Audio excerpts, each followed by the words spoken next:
Baik Pak Tri, terima kasih Oke, atas presentasinya. bentar. Ya, Ya, Alhamdulillah ada silakan. 90 peserta ini Pak. Kita sore 90. ini, ya Ya, 90 peserta. Oke, sekarang kita buka sesi diskusi atau tanya jawab. Bagi peserta yang ingin menanyakan bisa langsung saja mungkin ya. Bisa di-unmute mikrofonnya, atau bisa juga bisa ketika tidak ada, menyebutkan nama dan dari mana. ya bisa juga menuliskan di chat yang, oke, ini ada pertanyaan ini Pak. Sudah ada Ya, masuk tapi via chat. Bisa saya bacakan dulu sambil mungkin rekan-rekan yang lain mempersiapkan pertanyaannya. Oh, ini dari Ibnu, ini dari rekan saya juga ini Pak. Oke, saya ada 2 pertanyaan. Yang pertama tadi disebutkan use case skenario lebih diutamakan dibandingkan diagram. Apakah ini berarti skenario wajib direalisasikan atau bisa diganti dengan activity gitu Pak? Pertanyaan pertama.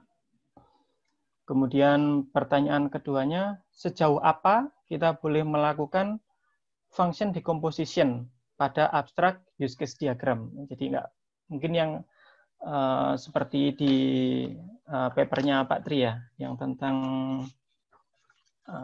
manage itu Pak ya, manage user itu mungkin seperti itu. ya.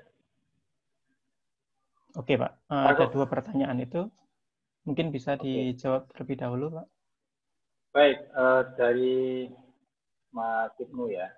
Iya. Yang pertama terkait dengan ya use case scenario itu memang primary work di dalam use case ya, modeling. Artinya itu adalah merupakan deskripsi, ya, deskripsi valid dari sistem berdasarkan fungsionalitas yang ada dalam sistem itu, ya, deskripsi valid. Ya. Di situ dijelaskan interaksi antara aktor dengan sistem dari perspektif aktor. Ya. Ini kita modelkan dalam rangka untuk menjembatani kebutuhan pemahaman antara developer dengan klien. Jadi deskripsi tekstual ini bisa dipahami dengan mudah oleh klien. Apakah wajib direalisasikan?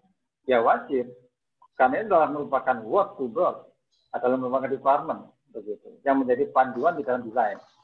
Jadi ketika kemudian interaksi di dalam login tadi itu berbeda, misalnya dari surname harus ada validasi dulu oleh sistem, ya, itu desainnya sistem akan berbeda ketika loginnya itu interaksinya isi username, password baru kemudian diproses. Jadi harus direalisasikan memang. Kemudian bagaimana dengan activity diagram? Ya. Jadi activity diagram ini menjelaskan urut-urutan proses, bukan interaksi. Beda. Ya. Bukan menyatakan interaksi antara aktor dengan sistem. Activity diagram itu menjelaskan urutan aktivitas, ya, dari sebuah sistem. Dan kalau dilihat dari survei, ya, activity diagram ini memang digunakan, tetapi tidak sebanyak use case diagram maupun use case scenario. Ya. Kemudian yang kedua, apakah sejauh apa kita boleh melakukan function decomposition pada use case diagram? Nah,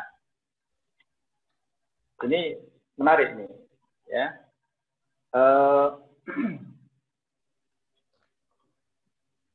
Ini berbeda dengan DFD, data flow diagram.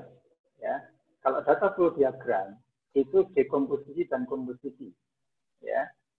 Jadi kita mengenal dekomposisi dan dekomposisi itu di DFD. Ya.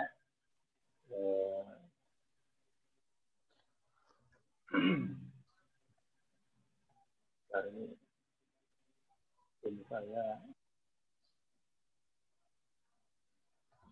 Iya, Oke. Pak Tri. Oke. Ya, kita mengenal function decomposition itu ada di DSD. Ya. Di use case diagram berbeda konsep. Ya. Ketika kita membuat use case, itulah representasi fungsionalitas yang harus dieksekusi oleh aktor. Ya.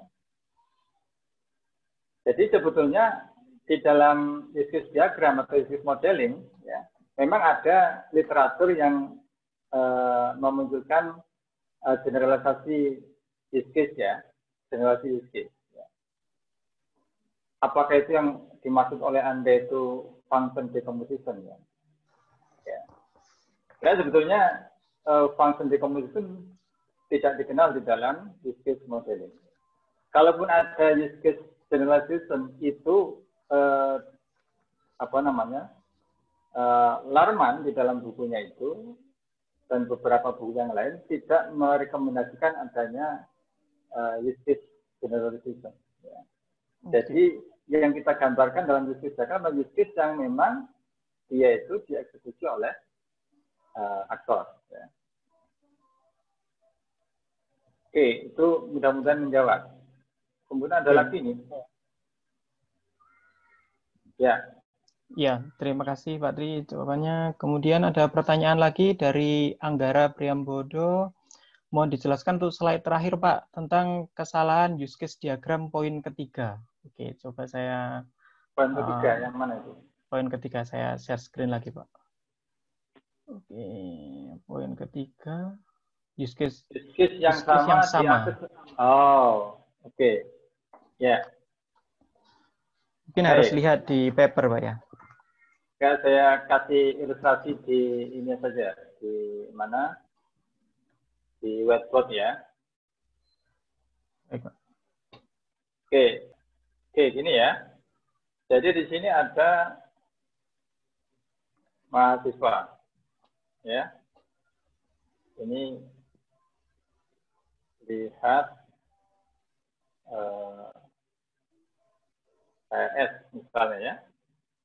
Kemudian di sini ada dosen PA. Sama-sama lihat KRS kan? Kita bisa membayangkan lihat KRS itu berarti KRS-nya tampil gitu kan? Substansinya sama-sama melihat KRS. Ya. Tetapi interaksinya berbeda. Kenapa? Pertama, kalau dari sisi mahasiswa, ya, ini, maka lihat KRS itu kan KRS-nya dirinya sendiri. Ya, tinggal memasukkan semester berapa dia akan melihat KRS-nya. Tapi kalau dosen PA, ini kan berarti kan sekelompok mahasiswa. Ya kan? Baru kemudian dia memilih mahasiswa yang mana yang akan dilihat KRS-nya. Gitu. Nah, ini interaksinya berbeda. Ya, interaksinya berbeda.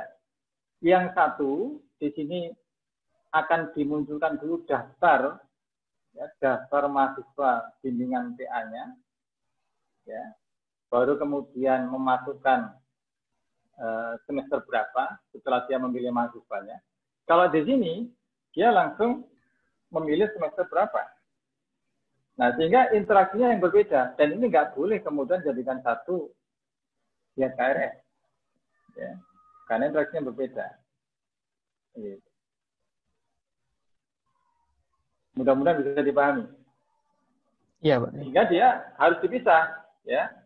Sehingga harus dipisah menjadi ini salah, ya. Ini bisa di sini tersendiri, ya. Atau yang ini tetap lihat KRS, ya. Tapi di sini adalah lihat KRS PA. Ini sudah berbeda. Ya. Itu penjelasannya.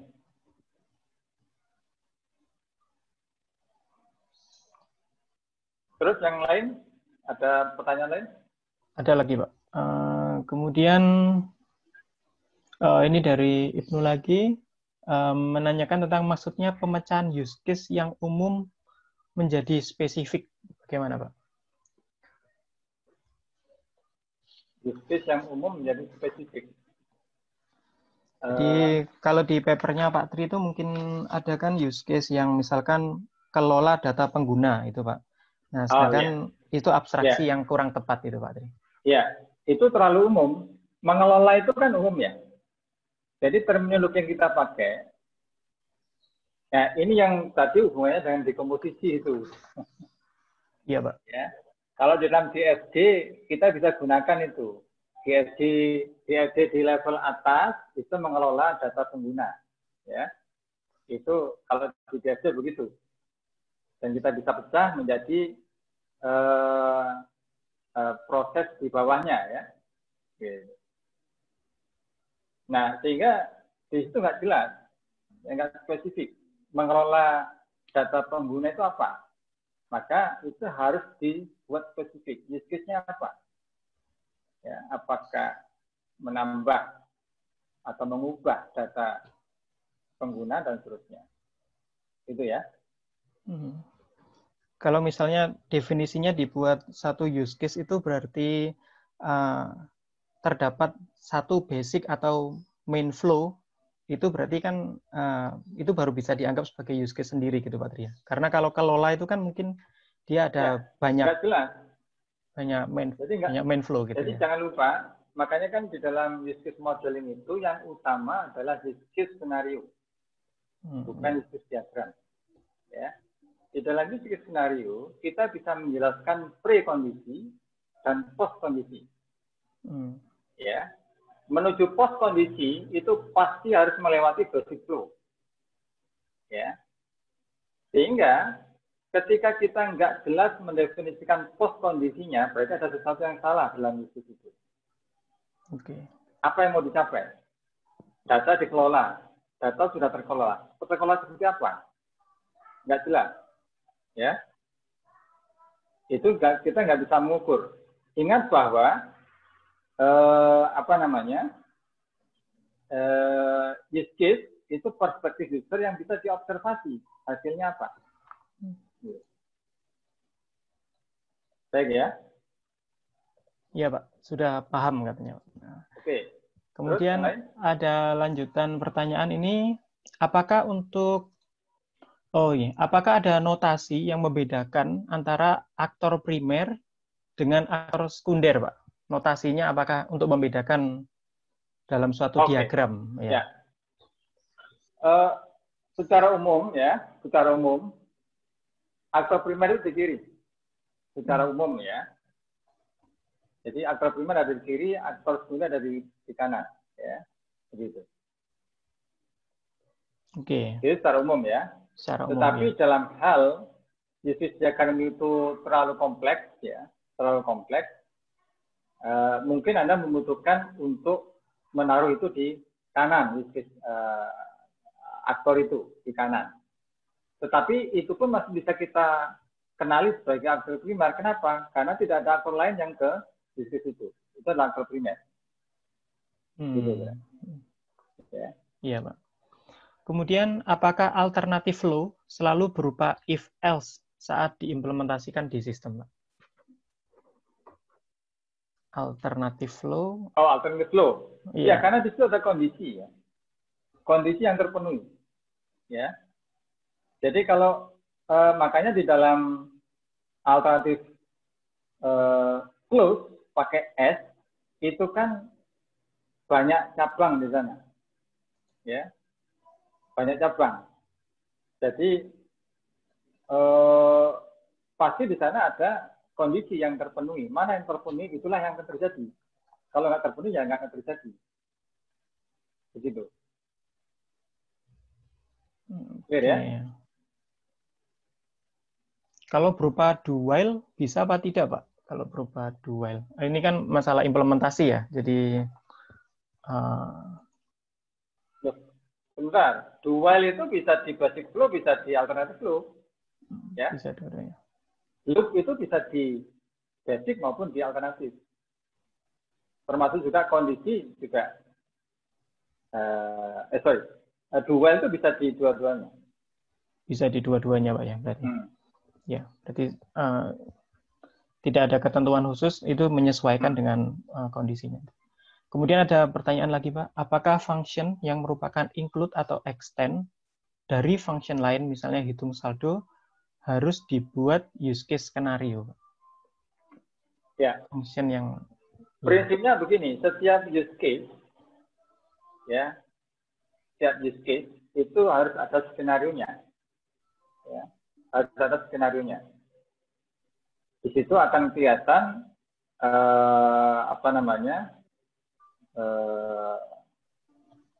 urut-urutan interaksinya seperti apa, ya. Mungkin yang di contoh Pak Tri tadi kan hitung saldo itu tidak ada relasinya dengan aktor, Pak. Itu yang hitung saldo itu. Oh, begini. Use case yang di-extend maupun yang di-include, ya, yeah. Itu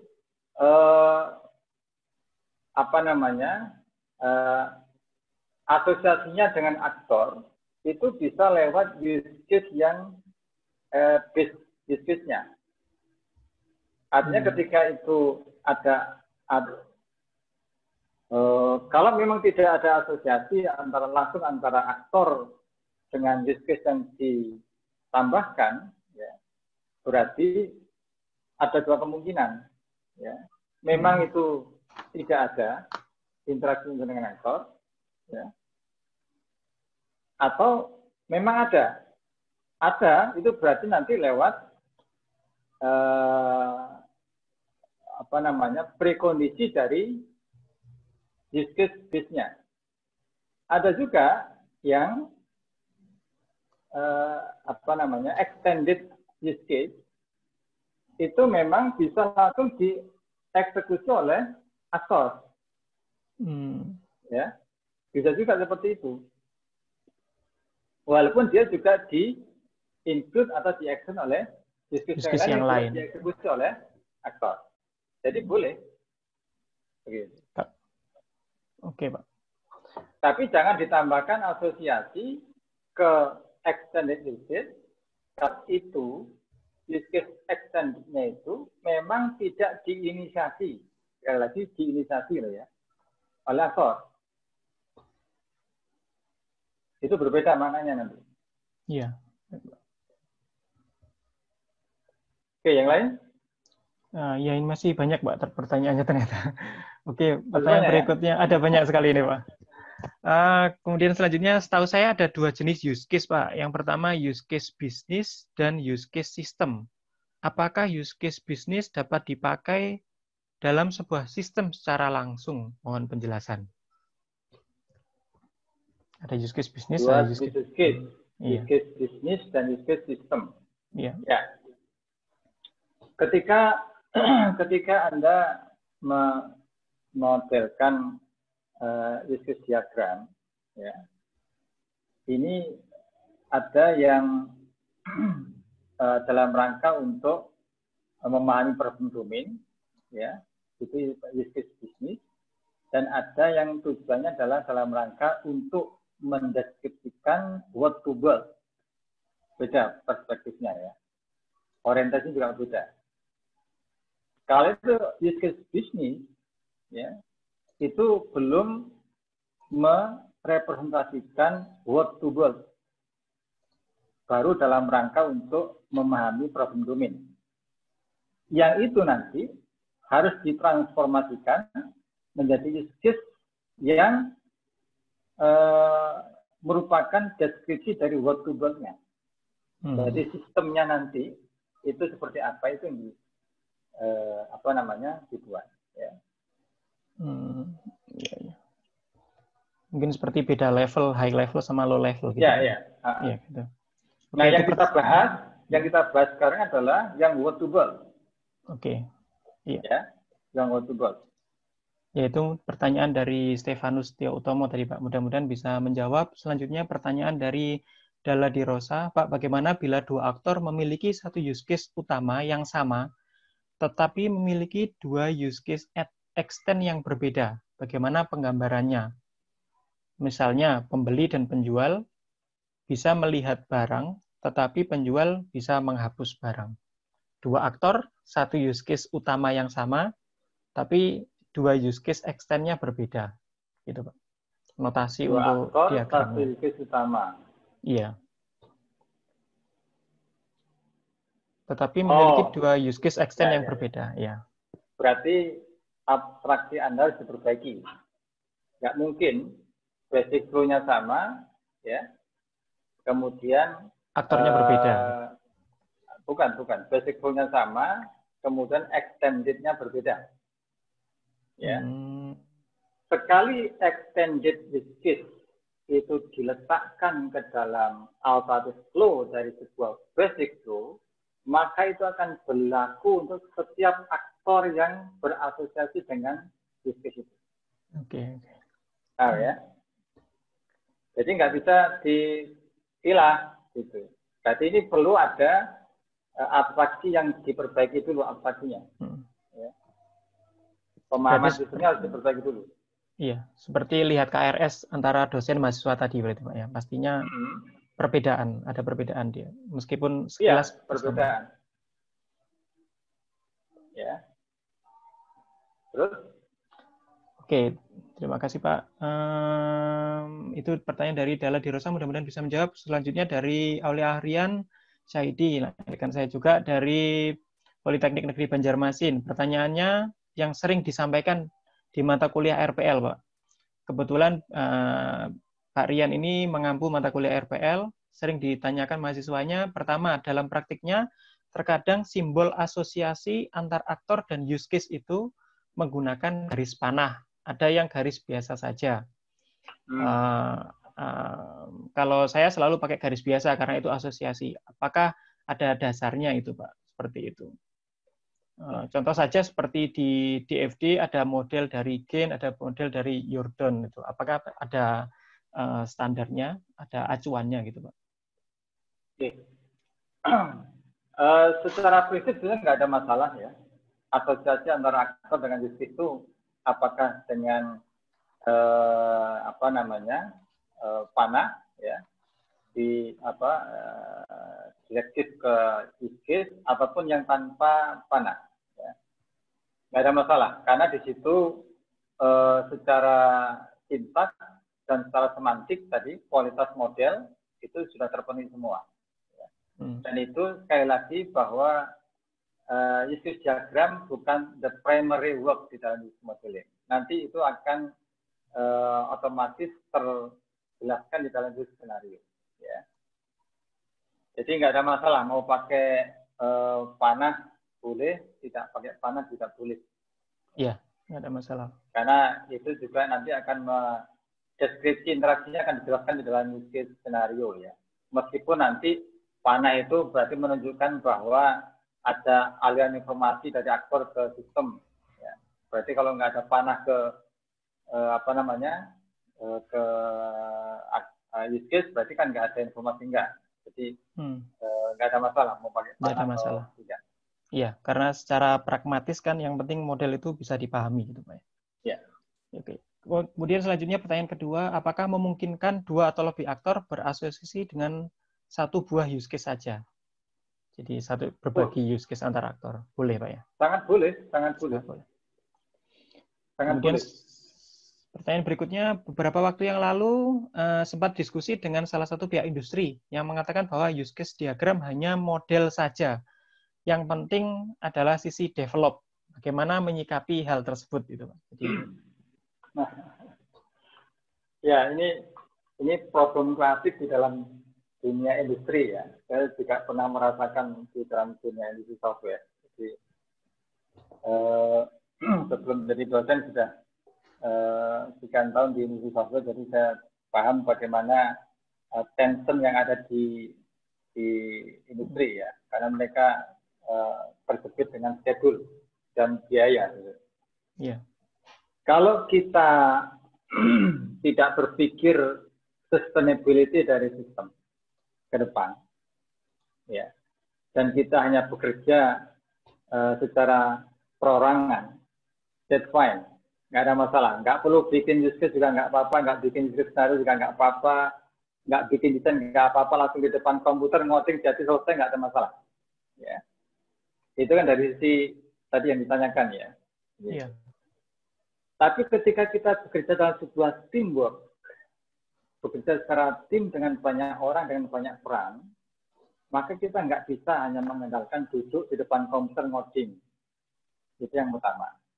Yang kedua, untuk kebutuhan sustainability sistem ke depan, ketika kemudian sistem ini sudah dirilis, ya, operation, kemudian perlu ada maintenance di sana, maka itu penting ada dokumentasi berkaitan dengan sistem ini seperti apa, begitu.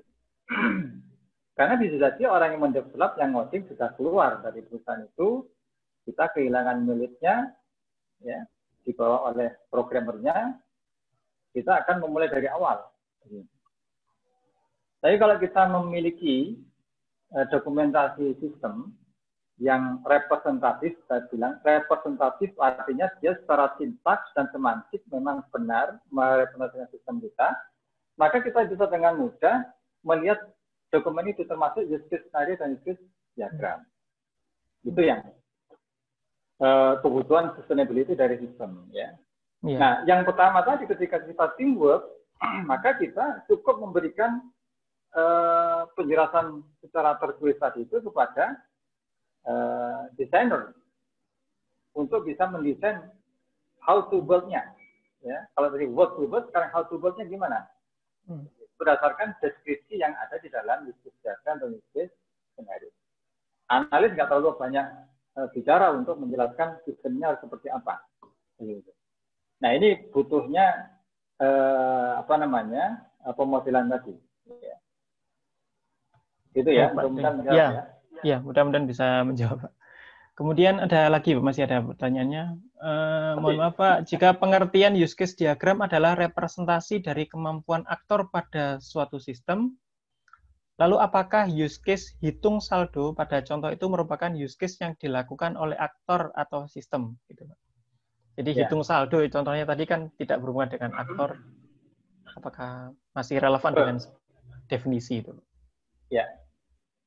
Jadi use case itu merupakan bukan kemampuan aktor, ya, tapi representatif fungsionalitas sistem yang itu merepresentasikan tujuan dari aktor.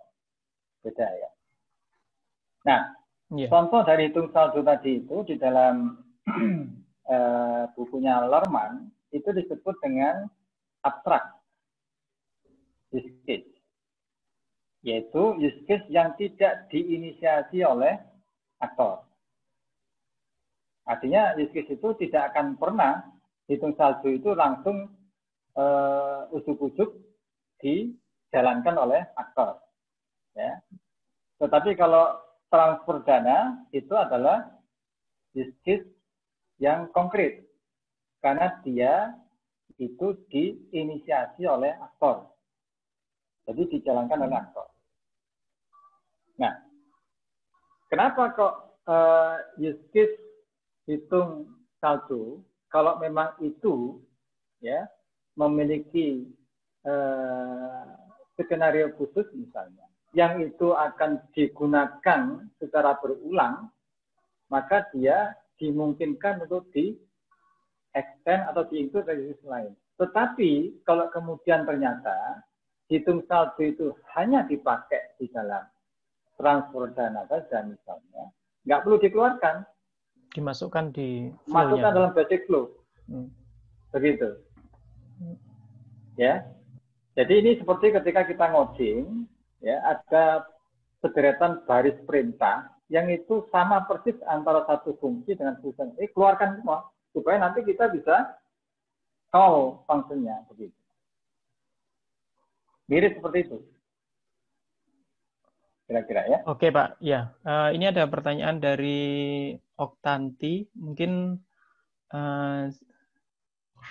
silakan, mungkin bisa langsung. Soalnya raise hand ini. Ada pertanyaan, silakan. Oke, silakan. Tapi jam berapa kita ya? Mungkin ini pertanyaan terakhir, Pak. Ya, itu tadi pertanyaan dari Yuda P. Kemudian ini ya masih ada. Mungkin saya 2 pertanyaan lagi, Pak. Mengapa menu tidak masuk dalam use case? Terima kasih dari Gita Mutiara Fatoni. Menu. Menu apa Menu. maksudnya? Iya. Maksudnya apa ini ya?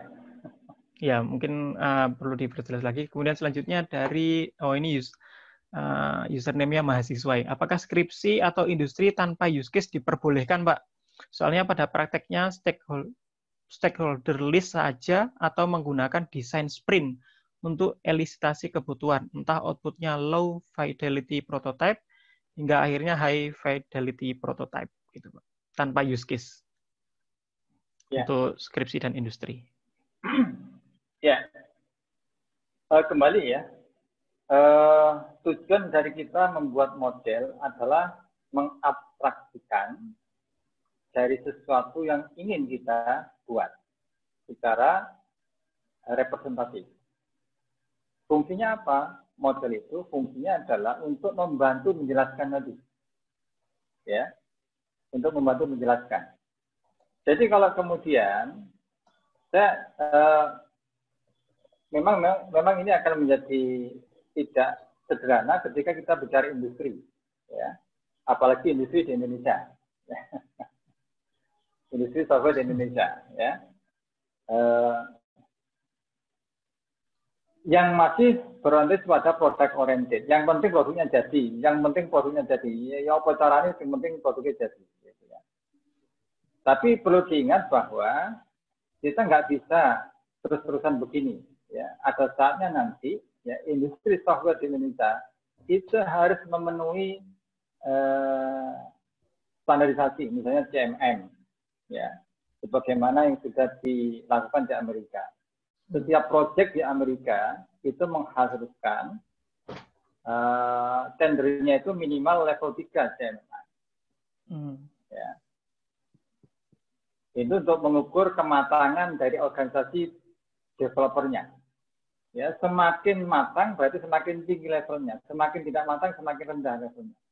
Jadi produk-produk yang dibuat berdasarkan product oriented itu levelnya pasti di bawah. Ya.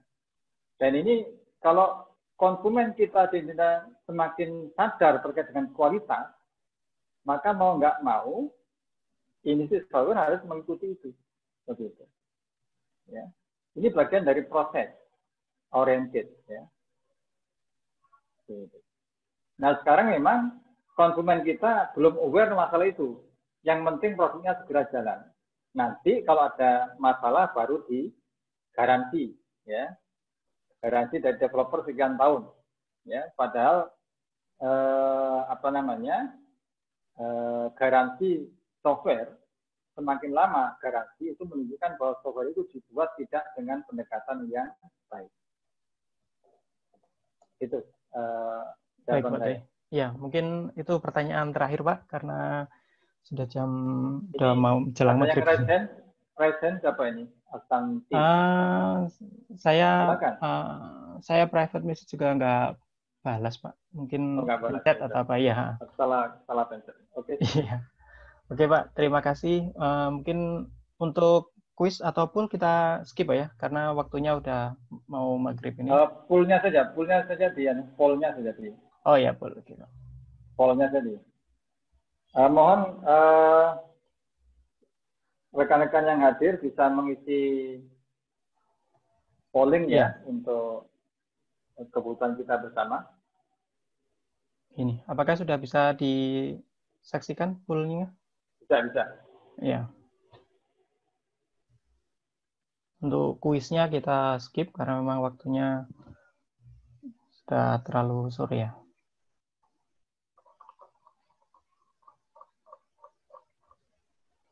Silakan bagi rekan-rekan. Kita bisa ngisi belum, Mas?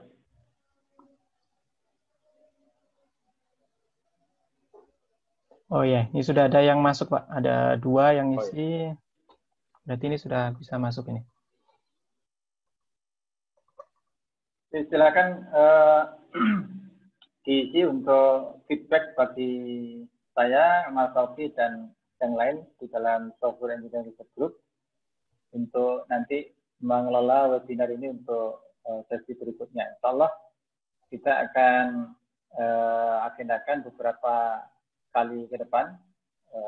Untuk itu nanti harapannya kita bisa bersama-sama membangun pemahaman yang baik. Ya, ini yang ngisi sudah ada 36, 39, naik terus Pak. Nah, 57%, 58% ini bilang masih kurang lama Pak katanya. Waktunya terlalu singkat. Oke. Iya, iya. Oke, terima kasih rekan-rekan semua respon positifnya ini.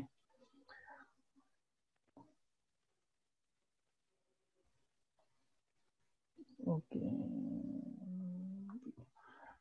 Dari kota mana Anda mengikuti webinar? 50% dari lainnya, Pak. Jadi tidak tercantum di Malang, Bandung, Oh gitu Jakarta, ya. Jember, Medan, Masya Surabaya. Allah. Ya, Iya, iya, lainnya, iya. 50% lainnya. Karena tadi ada rekan-rekan yang dari Jepang juga join juga. Ya. Oke.